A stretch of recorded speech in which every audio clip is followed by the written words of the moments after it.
Assalamualaikum warahmatullahi wabarakatuh. Perkenalkan, nama saya Muhammad Rizal Ramadan dari kelas 3A Prodi Informatika dengan NPM 2410631170151. Maksud saya di sini saya akan menjelaskan query-query dari project basis data. Nah, pada project tersebut saya dan kelompok mengangkat studi kasus untuk penyewaan sebuah lapangan badminton dengan penjualan beberapa produk. Nah, kita langsung saja masuk ke query yang pertama. Nah, query-nya disclaimer dulu, query-nya telah ditentukan oleh ketentuannya pada tugas UAS ini. Nah, di sini query saya telah memenuhi ketentuan tersebut. Nah, kita akan bahas query tersebut. Nah, query yang pertama ini yaitu saya ingin menganalisis sebuah transaksi yang dilakukan oleh pelanggan, terutama pelanggan yang memiliki pengeluaran cukup besar. Nah, kita masuk saja ke query-nya.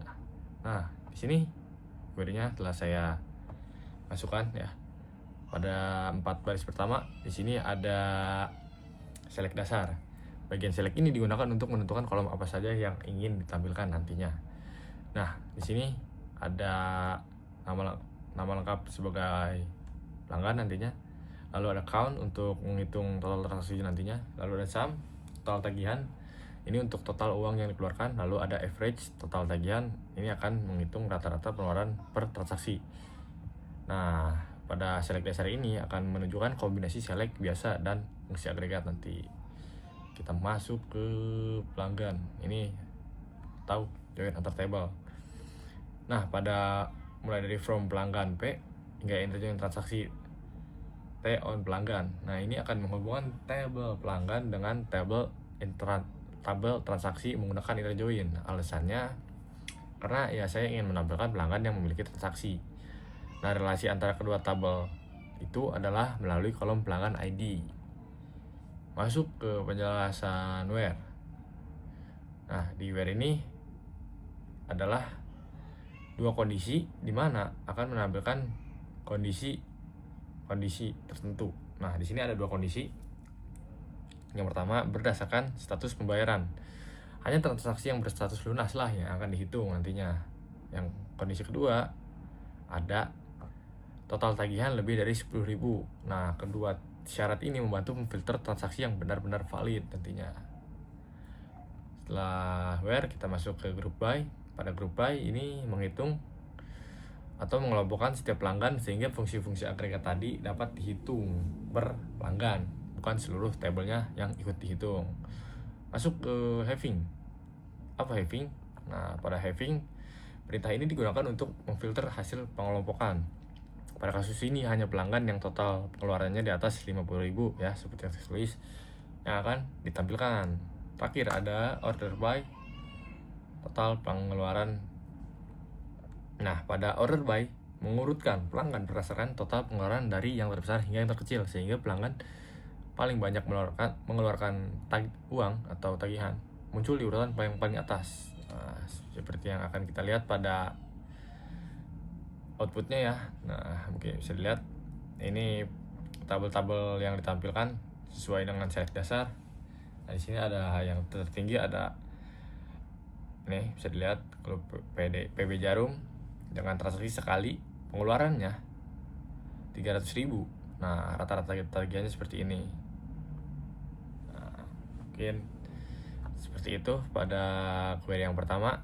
Nah, query ini juga berguna untuk menganalisis siapa pelanggan yang paling banyak bertransaksi dan berapa total uang yang mereka keluarkan juga. Kita juga bisa menghitung rata-rata nilai transaksi masing-masingnya. Nah, analisis seperti ini tuh sangat bermanfaat untuk laporan bisnis atau program loyalitas pelanggan. Nah, cocok juga untuk pada Gordewi ini. Siapa nih nantinya ini yang akan mengeluarkan uang paling banyak tuh bisa dihitung dengan query seperti ini. Oke, selanjutnya kita masuk ke query yang kedua. Nah, query yang kedua ini membahas apa?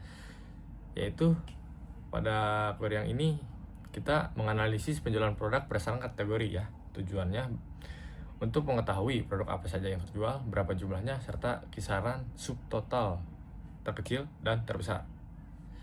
Pada select dasar kita menampilkan select dasar ya. kita menampilkan kategori produk, nama produknya, lalu ada sum, yaitu total jumlah terjualnya berapa, lalu ada subtotal penjualan terkecil pada min, lalu yang terakhir ada subtotal penjualan terbesarnya pada max, min dan max. Nah, di sini saya menggunakan sum, min, max secara sekaligus ya. Mungkin seperti itu untuk penjelasan pada slide dasarnya terlebih dahulu. Nah, masuk ke left join antar table. Di sini saya menggunakan left join bukan inner join seperti sebelumnya. Beralasan karena left join akan memastikan semua produk ditampilkan termasuk produk yang mungkin belum pernah terjual.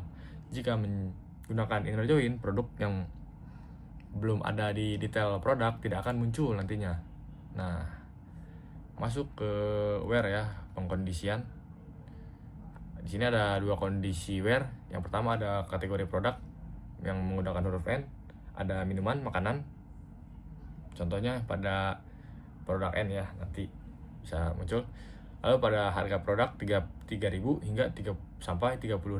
Jadi hanya produk dengan produk kisaran rentan tadi 3.000 hingga 30.000 yang akan dianalisis. Masuk ke penjelasan group by. Pada group by produk ID ini akan membuat setiap produk dihitung agregatnya masing-masing. Lalu ada having, sum. Having ini memastikan hanya produk yang pernah terjual yang akan muncul di hasil. Produk dengan nilai sum 0 adalah produk yang belum ada di detail produk. Terakhir ada order by, total quantity. Nah, ini hanya nantinya akan hasilnya diurutkan dari produk yang paling banyak terjual. Nah, mungkin seperti ini. Dari outputnya ada 5 table yang ditampilkan. Di sini ada kategori yang pertama nih muncul, perlengkapan. Nama produknya Shuttlecock. Totalnya, nah ada 3 ya. Subtotal terkecilnya 24.000 dengan subtotal terbesarnya 24.000. Nah, di query kedua ini cocok untuk menganalisis performa produk. Produk mana yang paling laku dibeli oleh pelanggan, produk mana yang tidak laku dibeli pelanggan, nah jumlah penjualannya berapa, lalu harga jual yang masuk ke kriteria. Nah, rentang juga bisa digunakan ya untuk mengetes rentang sekian ke sekian itu berapa yang terjual. Nah, mungkin seperti ini ya penjelasan saya mengenai 2 query DQL pada database Query Dewi. Kedua query ini udah memenuhi dari aturan yang telah dibuat, di mana ada select dasar, ada where, order by, join, fungsi agregat, dan group by, dan yang terakhir ada having. Nah, semoga penjelasan ini bisa membantu untuk